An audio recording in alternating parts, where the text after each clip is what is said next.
Well, I wouldn't blame you in looking through the camera right now if you said, okay, I thought I was on Scott's YouTube channel that covers vintage sewing machines. Why are we looking at the article title talking about a business boy in the 1940s who worked as a paper boy and didn't just deliver but brought new customers in? What is that about? Well, let me scroll it down a little bit and then I'll kind of reveal what we're going to be covering in this premiere today. And I think you'll really be excited. I know I was.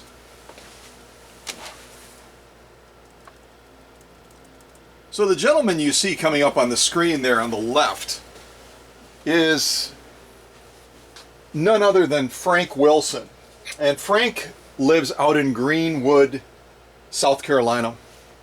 It's been a number of weeks ago that I happened to be on YouTube after posting one of the premieres, and I saw someone post in response to it that they really appreciated the content of the videos and just all the dynamics that I brought to talking about the Singer Sewing Machine Company through the various videos that Frank had seen. And then he revealed what I think was a marvelous thing. He said, by the way, I started with Singer back in the 1950s and only very recently retired for a career total of 60 plus years working in the sewing machine industry and starting with the Singer Sewing Machine Company Corporation back in the 1950s, I think it was around 1957, 1958. And I sent him a note back almost immediately through YouTube, and I said, Frank, I would love to have the opportunity to interview you, to learn a little bit more, to hear some of your stories, and to be able to have an opportunity to share that with all of the folks that follow me on YouTube, on Facebook, and all the way around the world. And didn't get any response. And then just yesterday, noticed that I had a missed call from South Carolina. And I thought, oh, wonder what that's about. Maybe someone's asking about a machine or looking for a machine or whatever. So I reached Frank on the other side, who happens to have a real dry sense of humor, by the way. I don't know if that'll come across when we have an opportunity to interview him today in a little bit, but he's got a wonderful sense of humor. And so we ended up talking for a bit, and we finally decided that the next day there would be a window of opportunity where he would be able to have a quiet moment in his computer room, away from all the grandkids, all the busyness, all the chaos, all the noise, and have an opportunity to chat with us. So that's going to happen right after this little intro, and you'll have a chance to kind of hear Frank's story, working with Singer way back in the day in the 1950s, and just hear a little bit more about his experiences. But as I was trying to get ready for this interview that I'm going to do with him today, I came across this article on him that came out probably around 7 months ago or so, and it talks about his experience coming into the workforce back in the 1940s as a 9-year-old working for a newspaper. And I'm going to read this to you real quick. Not that you can't read it just as well, but I'll share it with you because I thought it was really cool. So, that's my reminder. I have to give Frank a call just shortly. So, the article kind of starts out like this. It says, no one batted an eye in the 1940s at the idea of having a 9-year-old boy act as a delivery man, a salesman, and a debt collector when need be. But but those are a few of the responsibilities Frank Wilson took on 76 years ago when he became a paper boy for the Index Journal. The Index Journal is out in Greenwood, South Carolina. It's kind of their go-to paper. And Frank goes to say, I believe a friend of mine told me about the job being open. Wilson, now 85, said, I liked it back then, and for a 9-year-old, that was a good amount of money. I already had a bike, and I had lots of spare time. Bundles of papers would come each morning, 6 days a week, on a truck from the press. Couriers were taught to count their own papers out. There were usually 3 extra, Wilson said, of course. I sold them. They cost a nickel apiece, and that was the cost of an ice cream cone with 2 scoops. Can you imagine a nickel for an ice cream cone with 2 scoops? That's just insane. He lived in Abbeville at the time, and first thing after counting his papers, Wilson would head to the square to deliver his few customers living near there. When he started delivering, he had 22 customers on his route. During his more than a year of being a paper boy, he said he managed to get that number to 35. So that's not bad. He gained another, 13 new customers in just a little bit over a year. That's like a customer a month. I remember as Mr. Mundy made a trip once to bring me a new bag for my papers, Wilson recalled. Frank Bundy, who would go on to be the sole proprietor or sole owner and publisher of the Index Journal in 1977 until his death in 1982, oversaw the carriers while Wilson was a boy. He remembered Mundy always being quick to share words of encouragement, often complimenting enterprising paper boys on their business smarts. Of course, I know he had to tell everyone things like that, but at the time, he made me feel needed and important, Wilson said. I still remember that paper bag he gave me. It was thick canvas, you could drape over your handlebars, and it would keep your papers dry.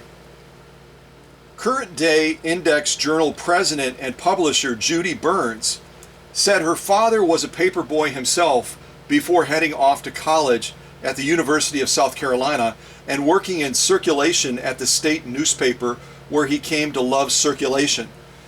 He was circulation manager at the Index Journal until he and Mr. Wilson and Mr. Ed Chafflin bought the paper from the Watson sisters, Burns said.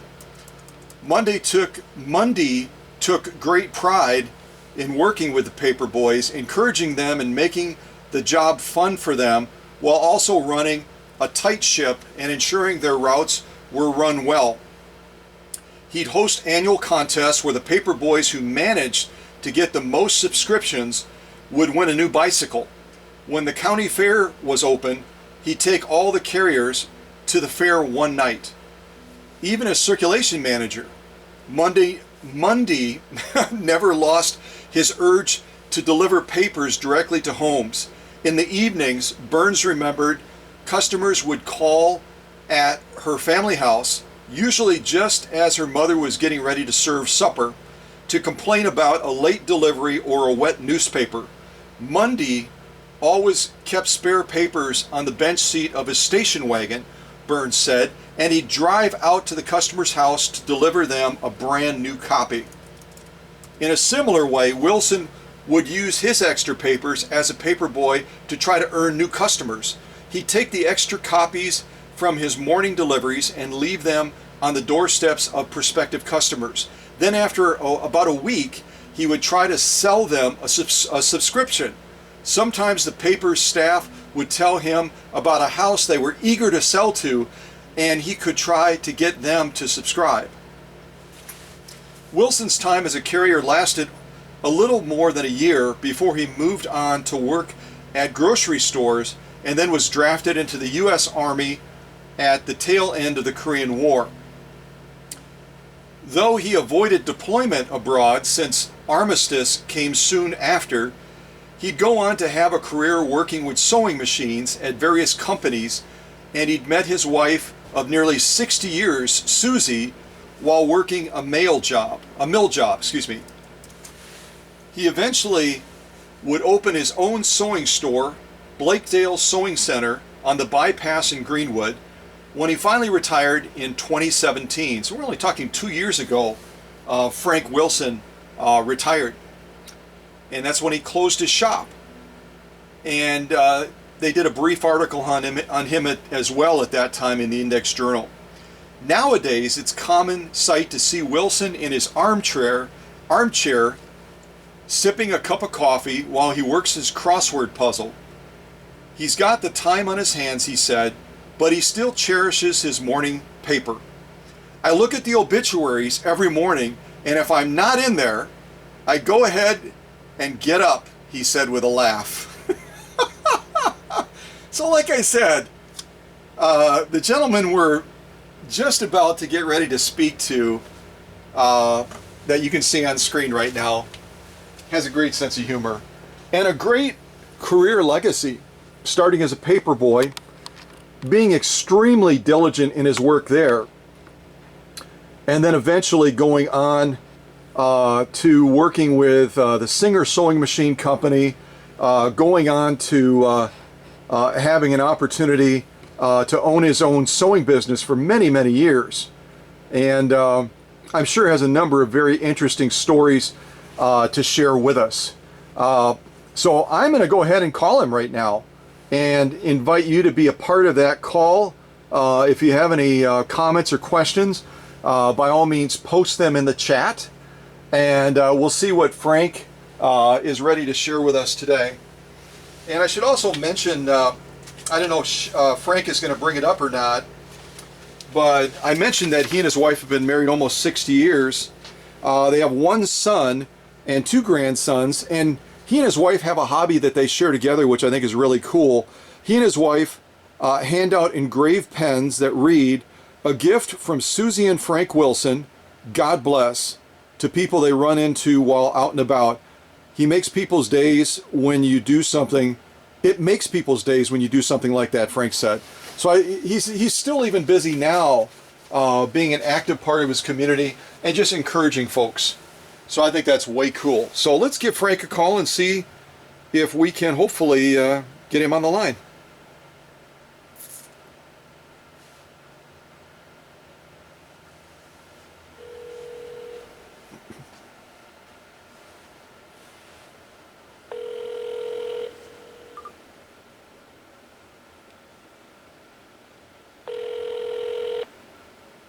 Good morning.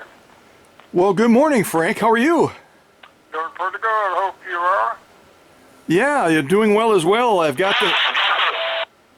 the camera rolling, and I was just gonna invite you to, and you'll have to kind of speak up a little bit. I don't know how good our connection is, so act like you're mad at me and just talk a little bit louder if you don't mind.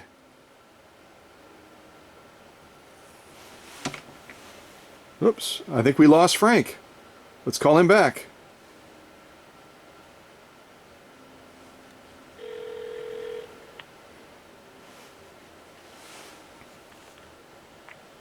Good morning again. I don't know what happened. Yeah, I lost you. I was just getting ready to say I've got the camera rolling and I've made a little bit of an introduction already. I did find you online and I shared your story as back in the 1940s working as a paper boy, and then eventually joining the Singer Sewing Machine Company. So they've kind of heard about your past a little bit.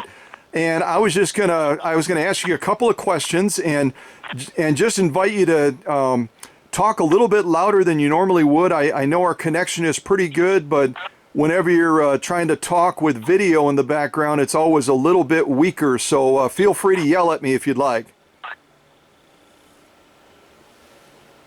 Are you still there, Frank? Frank, are you there?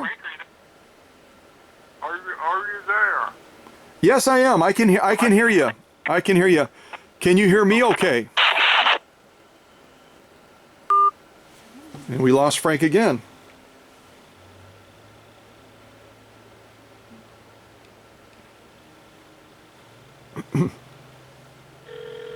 We are going to persist here, folks. It must be a bad connection or something.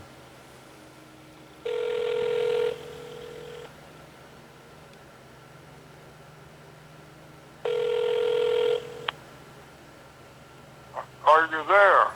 Yes, I've been here twice. The line keeps dropping, Frank. I don't know what the trouble is. I've never had that problem before. I don't know. I don't know. Sometimes you're using CenturyLink. I think you shared when we talked yesterday, and sometimes their signal will kind of come and go a little bit. So let's go ahead and just jump into it before I lose you again. And let me just invite you to talk a little bit louder than you normally would because, and we lost him again. Good Lord.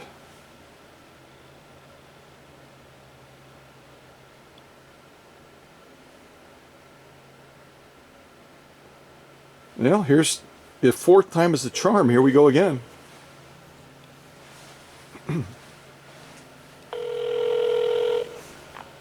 I'm sorry. I'm embarrassed about that, but I'm not doing the thing to cause that. I don't know what's going on either. I just said to the folks watching that maybe fourth time is the charm. So hopefully your connection stays good. Let's start with how you got involved with the Singer Sewing Machine Company. Can you share a little bit about that? I can. I was discharged from the Winn-Dixie grocery store. Do you know, are you familiar with them? I am. Yeah, there's a great movie that was actually made about the Winn-Dixie chain and a pastor in a small town and working in that kind of a setting. Yeah, so I've heard of them for sure. Well, good. I was drafted from them, went into service. I stayed for 2 years and 1 day. And I went back to Winn-Dixie, and I was just not satisfied, after being in service and all. So I answered an ad with the Singer people, and at first I thought I didn't like it at all. But I did go back and talk again, and they did hire me, and I stayed there I went there in March of 1958, and our manager got transferred out, so I didn't get any training hardly at all. And I took a commission contract and got another job at the same time. And I got to where I really liked the sewing machine job. So they offered me the store there. They needed, like I said, someone to charge the stock to is the main thing. And I went with them, and I stayed with them in Greenwood, South Carolina for, I guess, a year or better that way. And they made me a manager from a commission contract. And I got to where I really enjoyed that. And I stayed with them probably a year. They sent me to, I was there probably about 3 or 4 years. And they sent me to Anderson, South Carolina, which was about 40 miles distance from here. And I got a loaded store there, and I was very unhappy because I went to Greenwood, and I took the arrearage of that store and took it from the bottom to the top. We have So you were in a sales position then, Frank? I was the manager of the store. Okay. I'm from a commission contract. Okay, I gotcha. And I stayed with them there, and they transferred me to Anderson, which was the bigger store, about 40 miles away. And I had cleaned up the Greenwood store, so I had a reputation for that. And they put me into a place that was going to ruin my reputation as far as being a cleanup man, because they had stuff that had been repossessed and not reported. And those machines were stacked all over the store there. So if just a quick question, so if someone, I know that back in the day, people would buy the sewing machines on installment, and I read somewhere that they would sometimes pay up to 2 to 3 years to pay the machine off. So these were people that didn't meet their payments, and then their machines were taken back, and you had a whole pile of them? I had several, well, more than several. And they wouldn't let me go ahead and like, it's like a cancer. They wanted to cut a little bit off this week, a little bit off next week, and I just couldn't live like that. Sure. So I came back to Greenwood as a salesman. They called it assistant manager, but it was just a salesperson, a glorified salesperson. That's what that was. Okay. But quite frankly, I was happier at that than being in the number one slot, because I didn't have any responsibilities except to see that my sales average was good, and I could run the job and do the collections and the whole thing. And when I was manager, I was having to do the whole thing, even though I had people working for me. But they didn't work for me, is what happened. And I was able myself to take care of the stuff that had to be done. It was like a juggler. You do the job that was fixing to hit the ground, you know. And I had to do all of that myself. I should have fired everybody there except for the bookkeeper, but I didn't. And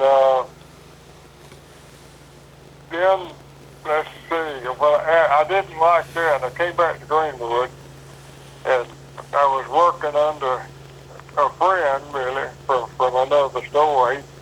He had come there after I left, and I just wasn't happy with the way they had done me. So I got another job and kept my sewing machines on the side. Okay. And I went into the insurance business, but I kept repairing machines while I was out. The two jobs complemented each other real well, and I could work both of them real well, but it took all of the time that I had. And what? Let me just ask you a quick question about that. You were involved with repairing machines in that. How did you learn how to do that? Did you just have a natural mechanical mind and you were able to figure things out, or did you receive some training in how to fix the machines back then? I went to they had, when a new machine would come out, they'd have a class on it. We would meet and learn on that machine. And I learned that way, plus I would ask the people that were there, they weren't much help because they didn't know anything either. But anyway, I got to where I really enjoyed that more than I did the sales part of it. Sure. And I finally got pretty good at it. I could figure the things out then, and I was real good with the customers. And I might be doing a little bragging now, but I've got the bulletin pages on a scrapbook here to, you know, I like to look through it occasionally and reminisce there. Well, as I read about your, and this is kind of going back to much earlier times, but when I read about how you managed your business with the newspaper as a news delivery boy, you took it on real seriously. You managed it well. You handled the sales. You increased the subscriptions. You took care of customers. You had to do debt collection there too. So that seemed like a good place to kind of start and teach you those values of how to run a good business and take care of people. Right. Well, I think it did too. But I struggled because I wasn't gifted in a lot of those things, but I became to where I could handle it. Okay. But I stayed on the insurance job for 23 years, and I was working both the insurance job. I put it first. I had to because my benefits and all were there. And I worked on the machines,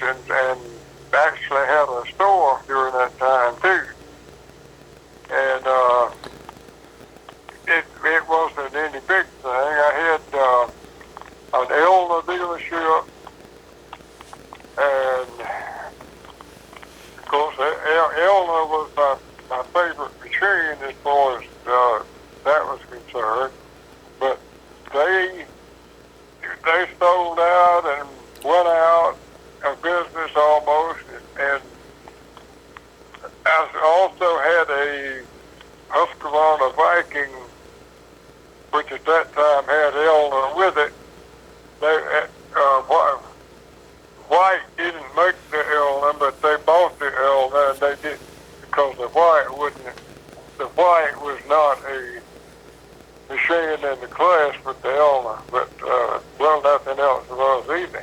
Sure, sure. With me, and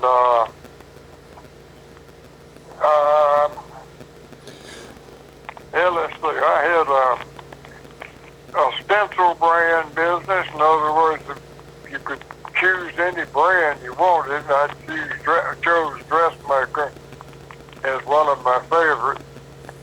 And I would get they'd ask me when I ordered them what labels I wanted on them, and I'd tell them. And they would come in just with two little screws holding the trademark and all, and the name of it on there. And I took them off and used one of the bread machines, little hand tools. And they made it, I put it on the machine, and it made it look more substantial than something that could be changed in 2 minutes, you know. Sure, sure. It made me feel better about it. And I really enjoyed that. I used the store, really.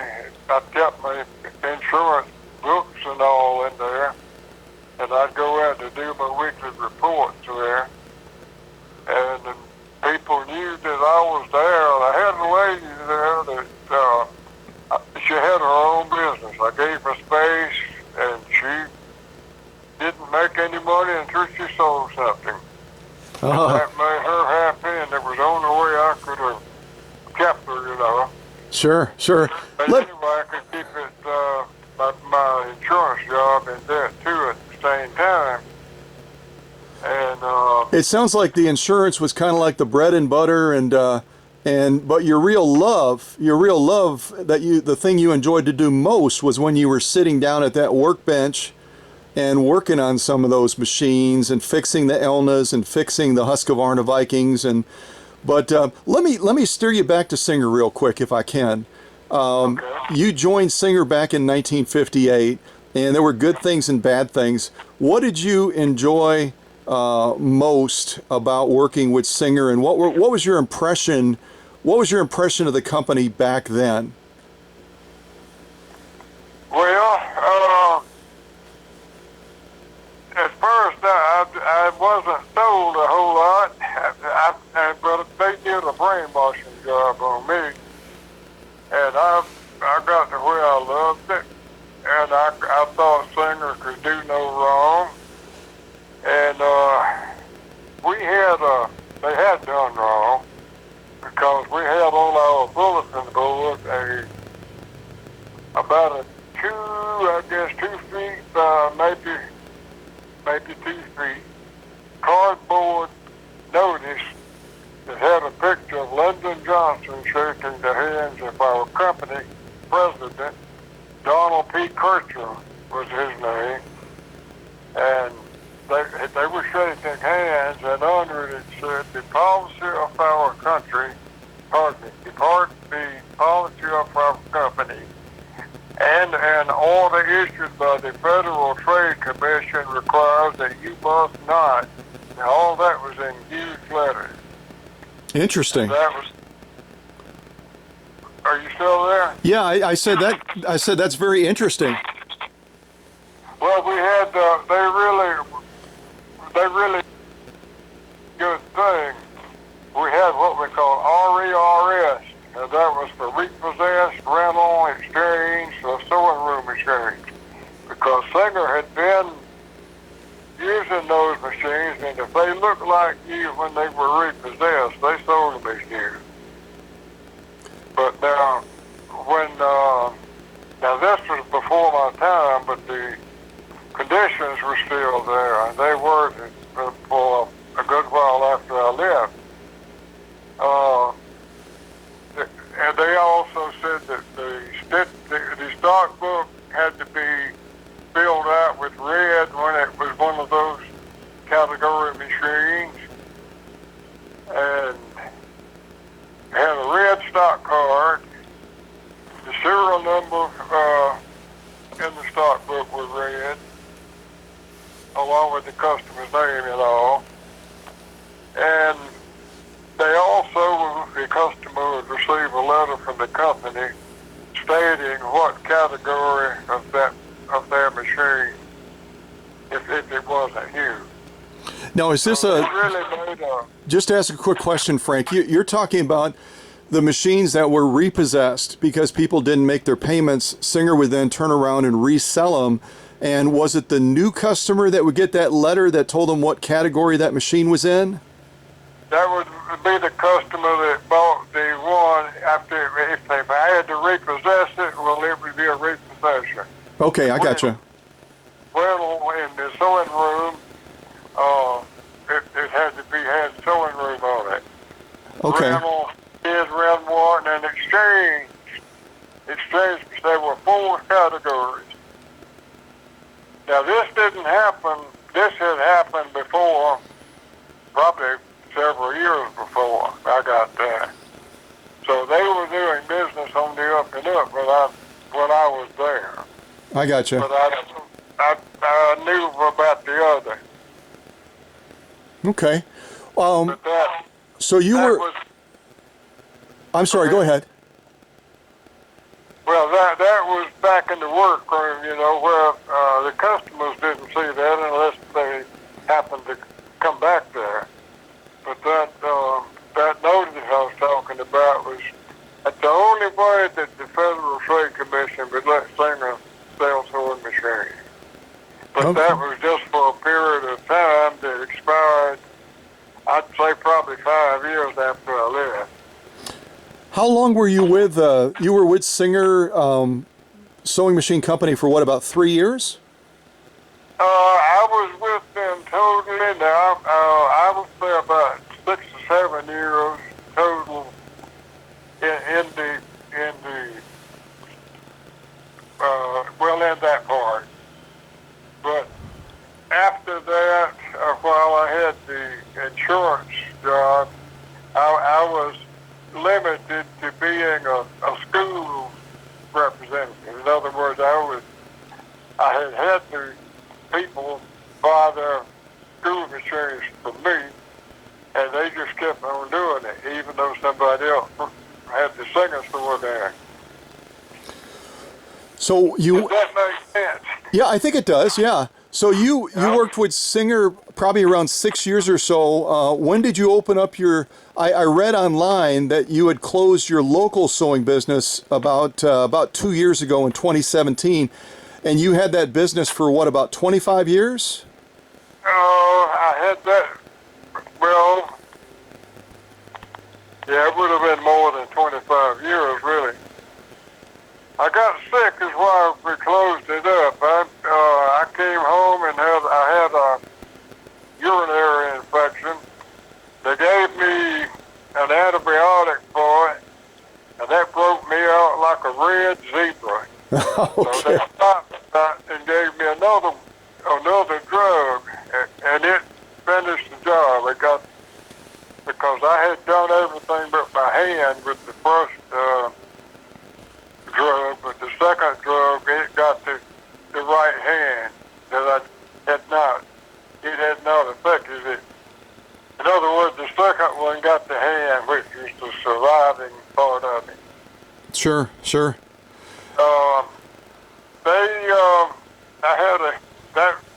The doctor told me that wrecked my kidneys, and wrecked was his term. Okay. That's not a doctor doesn't usually use that term, but they did use that with me. They Sure. gave me no hope whatsoever. And I'm a stage 4 kidney patient now, but I feel good, and I think I've improved. I think I've improved a lot. Super. Hey, let me ask you this: when you talked about when the new sewing machines would come out, that you would go through training, did you ever have a chance to go out to any of the factories where they were actually making the machines? Because I know in Anderson, South Carolina, that's one of the places that they did a lot of manufacturing. Right. I won 2 trips through the Anderson store, and not the store, but the manufacturing place, and they had that fixed up. They were, well, that's where the 301 was made. Yep, yep. And the 401 and 404, and I don't remember what all, but our best machines were made up there. But anyway, I did run a couple of trips through there, and that was, they had that fixed up, well, behind, like if in event of war, that plant would have made its last sewing machine, and right behind it would be weapons. Okay. They had that fixed up so that if a war did occur, they were ready. What did you see in the factories? What really struck you as impressive? I mean, you had worked on these machines, you had sold the machines, you had been involved with the machines, but you hadn't seen, until you won those 2 trips, you hadn't seen the factory in action. What sort of things really impressed you? I believe the paint machine was what I noticed mostly. They would, that was the beginning of the robot stuff. They had, well, the machine would paint this, the paint machine would paint the head, and it would go through a light situation that would check as it went through it to see if it had missed anything. And if it had missed anything, then it would send it right back through automatically. And it was remarkable there. And then too, back then they had metal gears in it.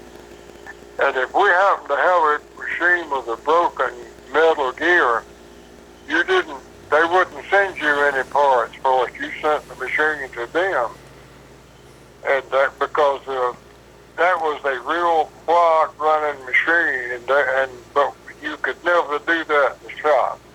So if someone had a machine that broke, they would actually ship it back to that Anderson factory and they would repair it right on site there? Well, no, we would take care of the things that we could, but occasionally we'd have one that we couldn't, and we would pack it for them and send it back. Okay. You talked about the painting process being automated and kind of like robots in a sense, even back then, and that was probably, what, back in the 1950s, later 1950s, early 60s? Yes, sir. What about assembling the machine? Were people doing it by hand still then, or how was that being done? Well, yes, they had women doing that, though.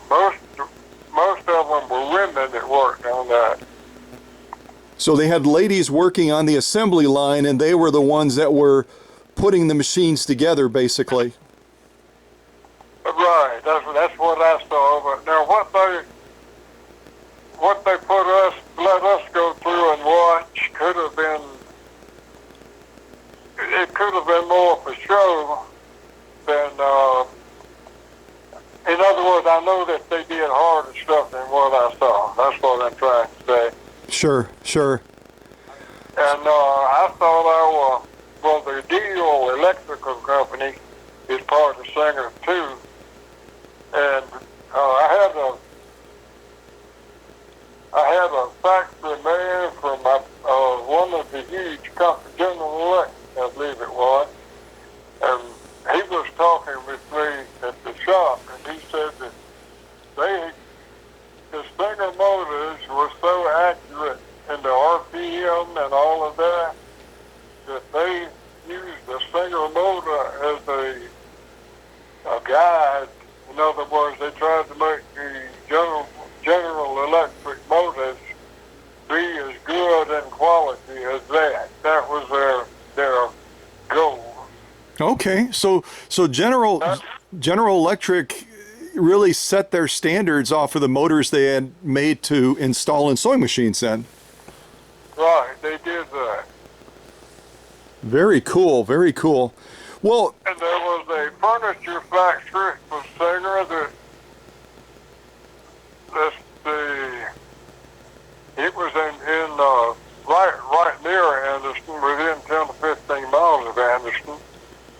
and they called it the Poinsett Lumber Company. That was the name of the place. But they made beautiful cabinets.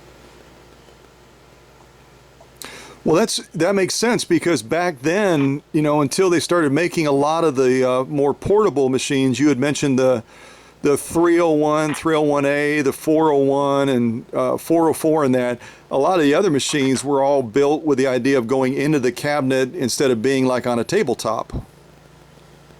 Right. Oh, let me tell you something too. While I was a manager in Greenwood, I had someone to bring a machine in for repair, and I noticed it was in the wrong box, wrong case, and they had filed and cut, and they made it fit. And I knew Stinger doesn't do stuff like that, so I wrote down the serial number and sent it in to our central agency. And I figured there's something not kosher on that. So about 2 or 3 days later, my telephone almost ran off the hook. I had calls from singers from all kinds of different places. And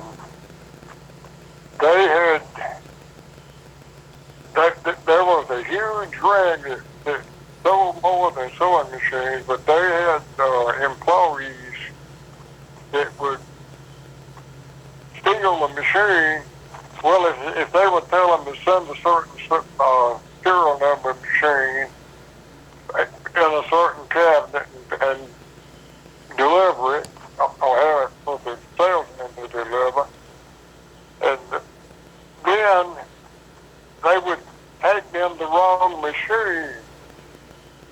And when they started looking for the machine, I took the inventory every month myself, because they charge it to the manager. But they fixed it so that when a machine was missing, that was in a customer's house, but the customer didn't have the one they were supposed to have. And they got a free machine out of that. Oh my gosh. That's what I had there in the store that they brought. Okay. So they sent in a retired FBI man, and he was really retired. He was tall and old and slim, and all I did was take him where he needed to go, but I enjoyed that. I delivered him, I took him to everywhere he wanted to go. And, thing is, you got to have that sale, those sales every week. I worked with him all week long, and then they asked me, well, how's the store doing? And I told him that, in other words, they had made me, my time all taken up all week, and then they still wanted sales, All right. They got that to stay in business. I know that. That's got to be the number one thing.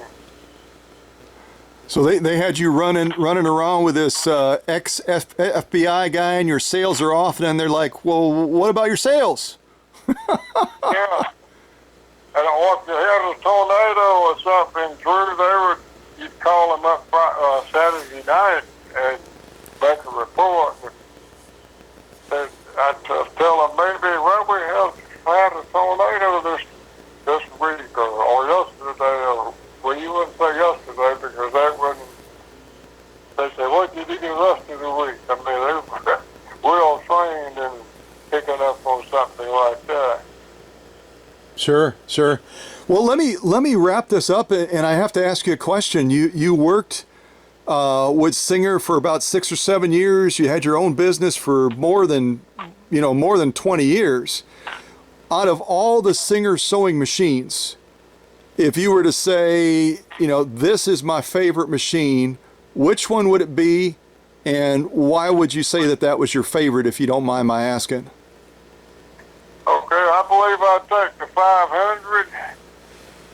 And that's the same as the 401 except for the streamlining. A lot of the parts are interchangeable. But I like the 401, that's what we have, what my wife and I have here at home. And it's like, well, it is pristine because it hadn't had a whole lot of use. And that and the 500, I wouldn't turn around for the difference, but the 500 is the most, it's the prettiest. That is a beautiful machine. It is, and there's I'm guessing with all of your experience, you had a chance to work on the 503A as well, the Rocketeer. Right.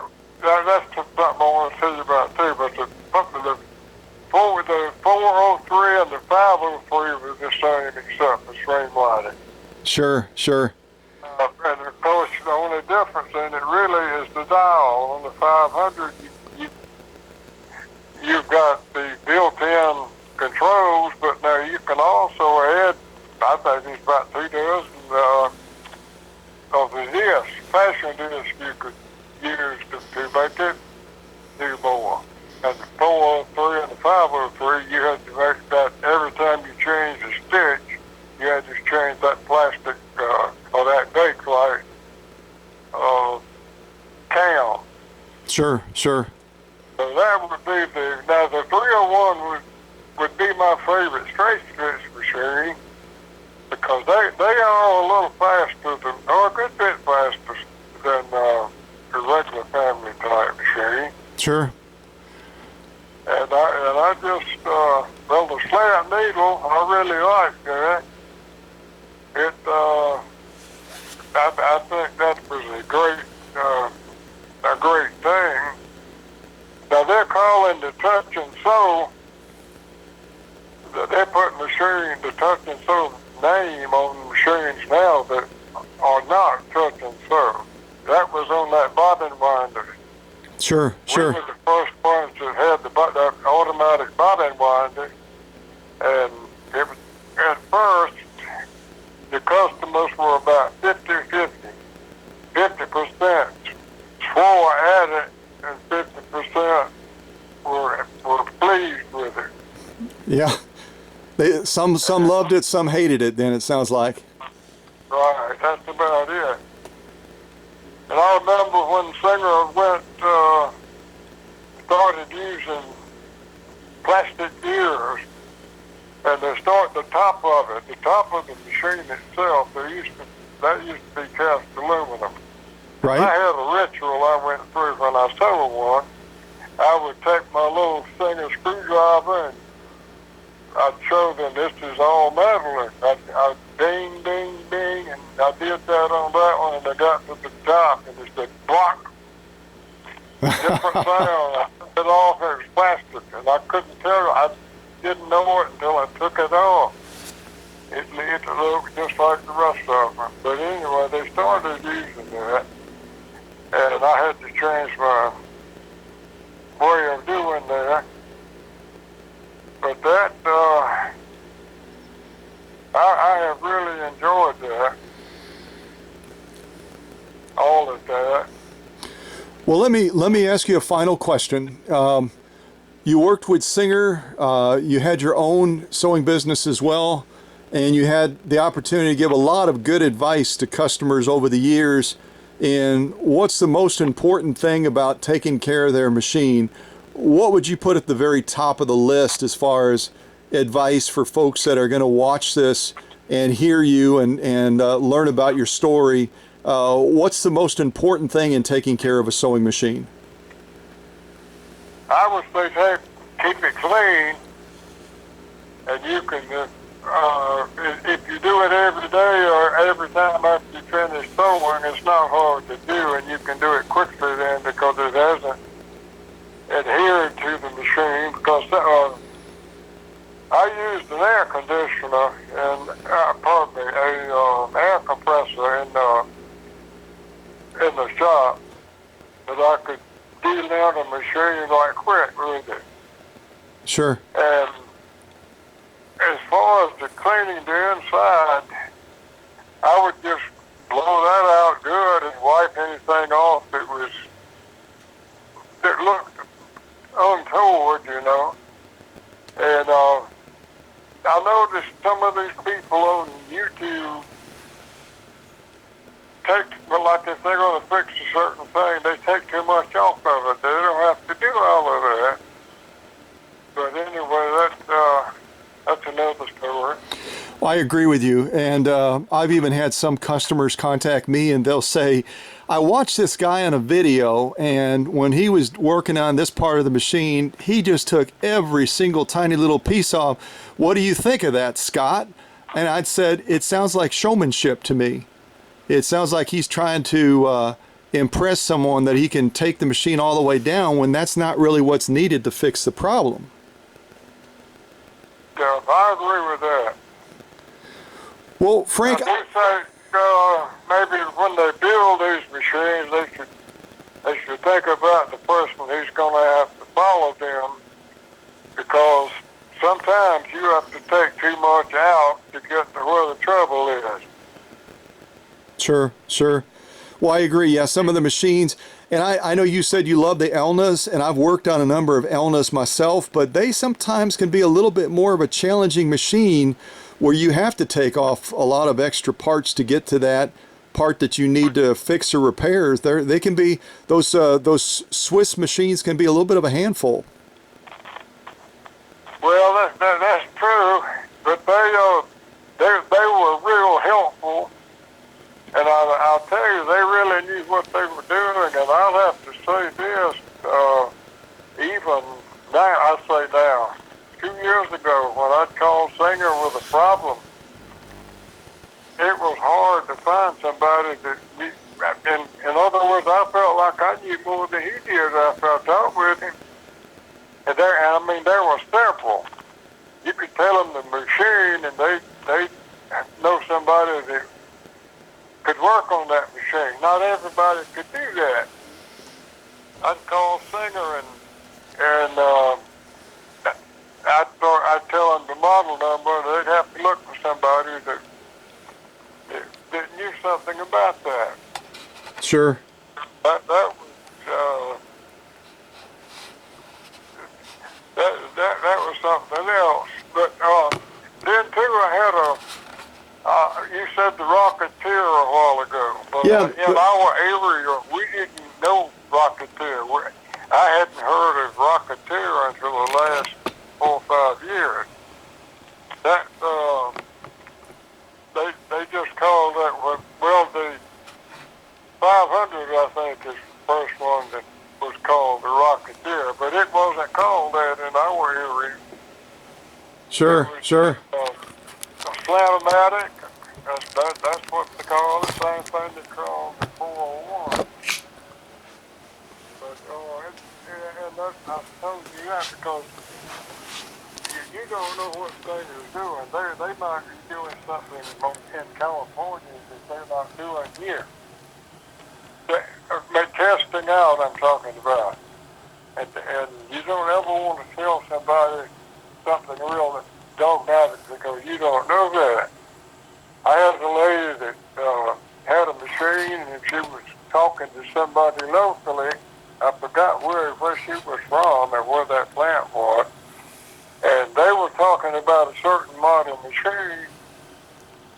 And she was talking to me and talking to her, and he had told her stuff that I had never heard of, and come to find out it was not true. Because he told her it was not a model so-and-so, whatever it was. And so she called me up, and she was telling me that, like, you don't know what you're talking about. That's about what she was talking. Sure. The way she was talking. And I had she said the Singer didn't make a model so-and-so, like we were talking about. Well, I sent her pictures of it. And if I didn't have a new computer here, I could have sent you a picture here. But I sold some on eBay. But I was for myself when I was doing that. Sure. And they were, well, actually I wasn't supposed to, but I didn't know that I wasn't supposed to because nobody ever told me. And when I heard that I wasn't supposed to, I quit. So I had 88 transactions, and I had a perfect score on all of those. But that was including 5 or 6 things I had bought too, if they were putting them, against my reputation. But I had perfect. All of them were perfect.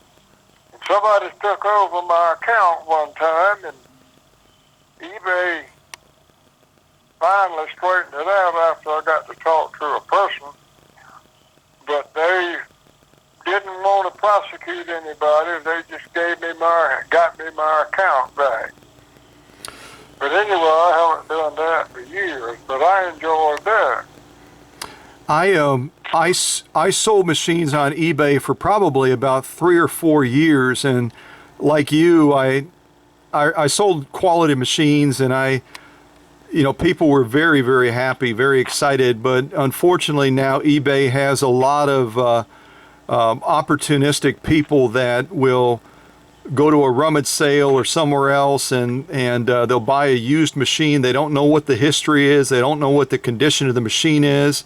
They're not willing to spend any money on it to have it checked out, and then they'll put it up on the YouTube or on the eBay, and they'll polish it up a little bit, and they'll say it's all ready to go, it's good to go, it's been restored. And I've had a number of machines that people bought that way that have ended up coming to me so I could fix the problems that they had from the very beginning. Right. Well, I had that same thing to happen. Of course, I've had some that I had to spray with bug spray before I could spray with WD-40. Oh my gosh! And I didn't even want them in the store.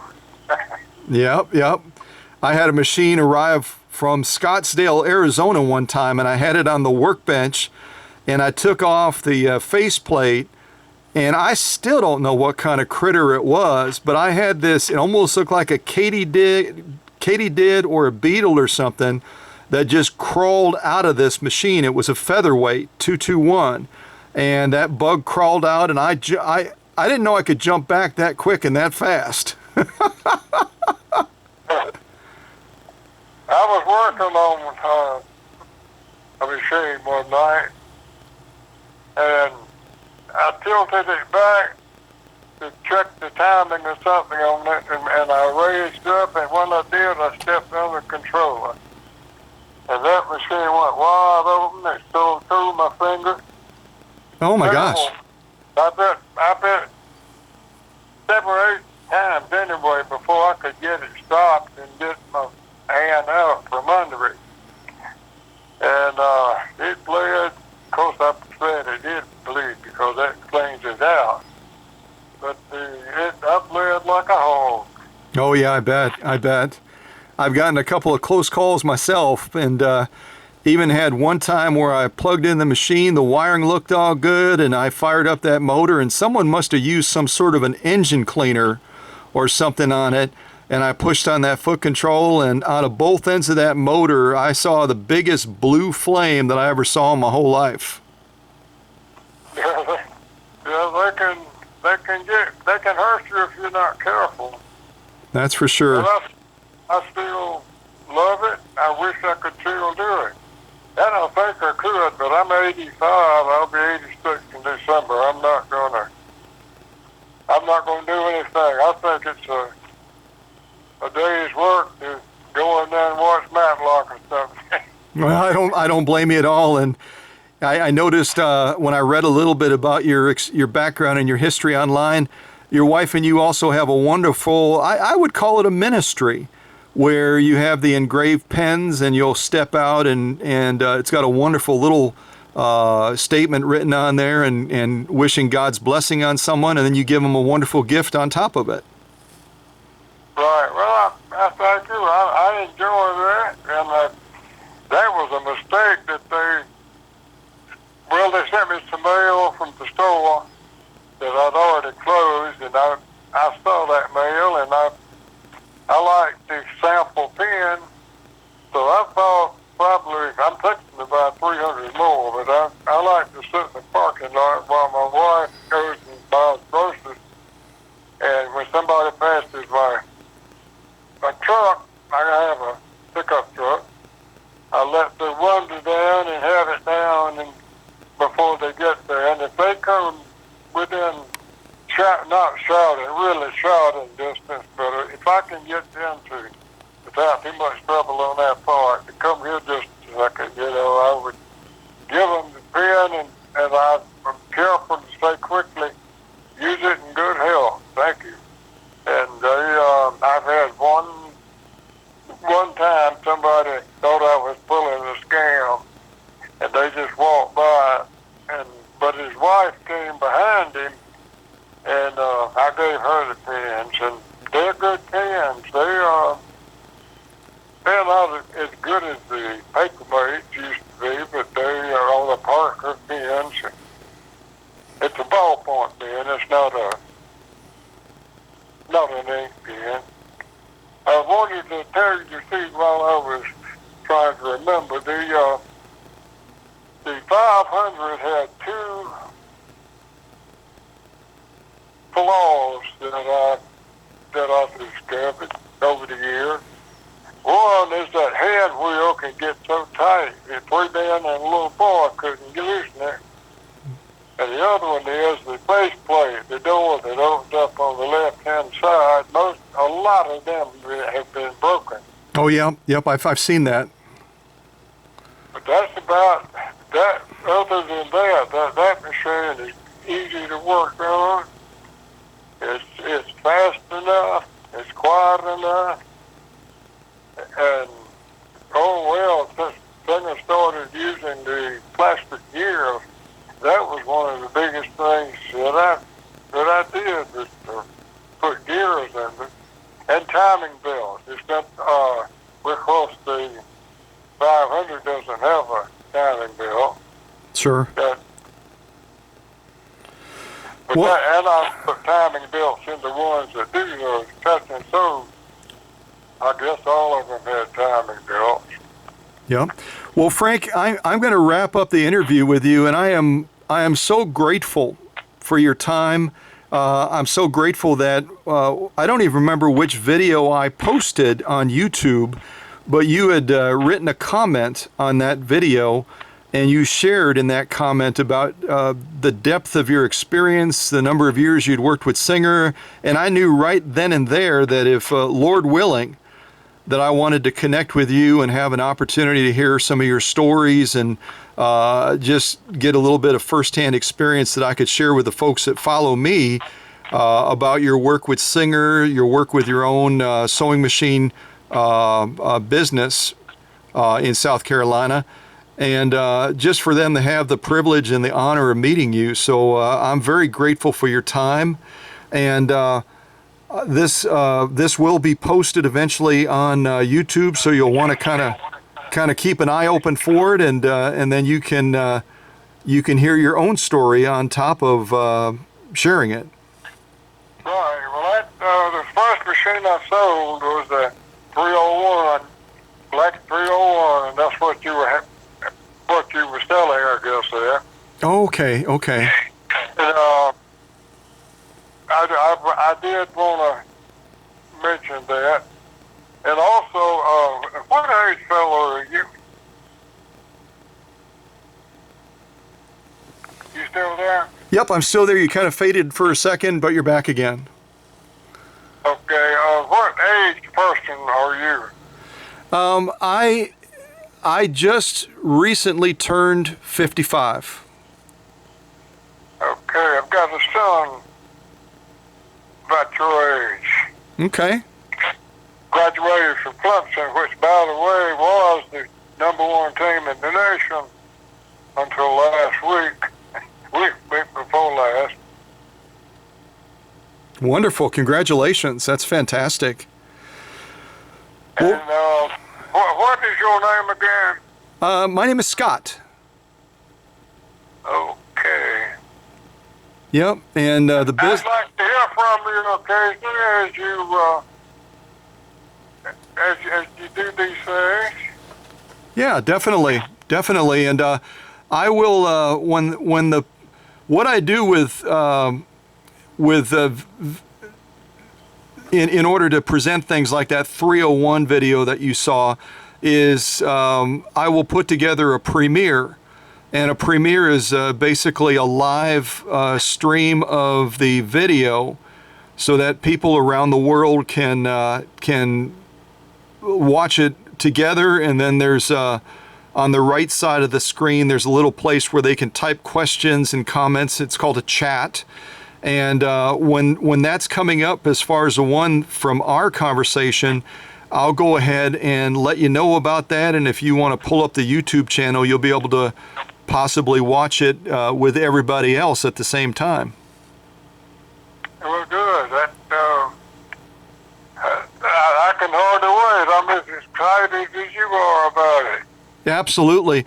Well, Frank, I appreciate your time so much. I hope God continues to bless your retirement, and you're coming up. When do you? I noticed in reading about you, you're coming up on your 60th wedding anniversary. When is that?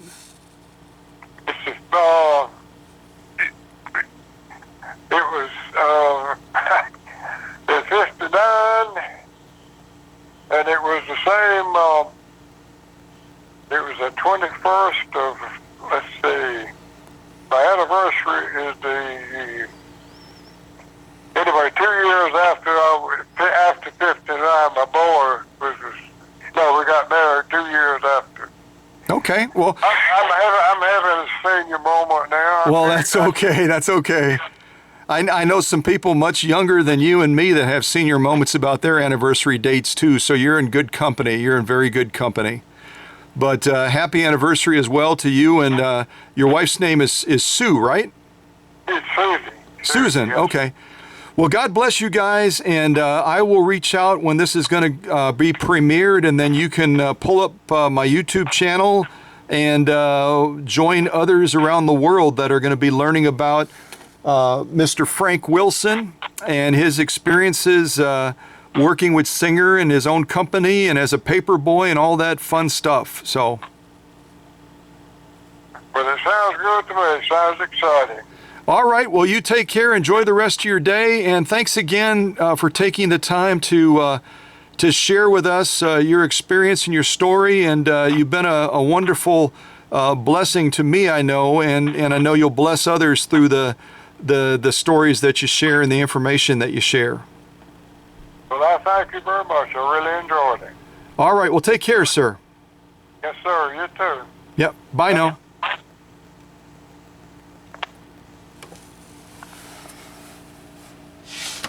All right. Well, that was cool. That was very, very cool. And I'm going to try to get the camera back up on the tripod. I tried to go closer because my screen was doing something really weird. Now my tripod is doing something really weird. I'm trying to get it to go back on the tripod, and it's not wanting to cooperate. Good gravy, Aloe. All right, there we got her at last. So I'll come out a little bit on this shot, get my tripod set back up again properly. So, like I said before, I really love bringing things to all of you that you haven't had an opportunity to see before. And certainly this is in the category of that, having the privilege to talk to a man like Frank, number one, who I just see as an incredibly humble man, really seems to, from the things that he shared about some of his challenges with Singer early in the day when he was working with them, some of them that were kind of integrity based, and he always took the high ground on making the right decisions and being a man of integrity in the work that he did with them. And I can only guess the work that he did with his own company as well in South Carolina when he was running his sewing business. So that's a big part of who I am as well, and I think most of you know that. I like to do business the right way. I like to do it with integrity. I like to treat customers with respect. And it sounds like Frank and I are from the same mold. as far as that's concerned. So I really have enjoyed the privilege of bringing Frank to you through this premiere, and him having a chance to share his experience working with Singer, and just his experience in being a part of the sewing machine industry for so long. So I hope you've enjoyed this. Hope you found it informative. Hopefully you were able to hear Frank okay. He uses kind of an online CenturyLink type connection, and as you saw in the beginning, we lost each other 3 or 4 times. So hopefully you were able to hear most of what he said and really appreciate his experience and his story. So stay tuned for more great videos like this. And if you know of anybody that worked with the sewing machine industry way back in the day, and they would be open to doing an interview similar to the one I just did with Frank, I would definitely invite you to reach out to me and see if we can coordinate something like that, so that their stories and their experiences are not lost. All right. Well, God bless you guys, and stay tuned for other great videos like this.